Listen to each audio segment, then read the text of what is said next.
సరికదా ఈరోజు మీకు చెప్పవలసిన టాపిక్ ఏంటంటే చాలా ముఖ్యమైన పురాతనమైన గుళ్ళ గురించి చెప్తామనుకుంటున్నాను.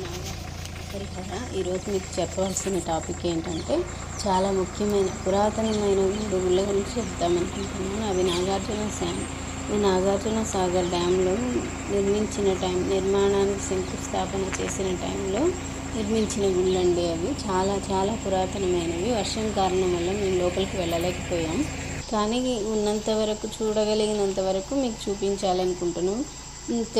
చూడాలి అనుకునే వాళ్ళు, ఆసక్తి ఉన్న వాళ్ళు వెళ్ళి చూడండి. ప్లీజ్ సబ్స్క్రైబ్ చేసుకోండి. Thank you so much.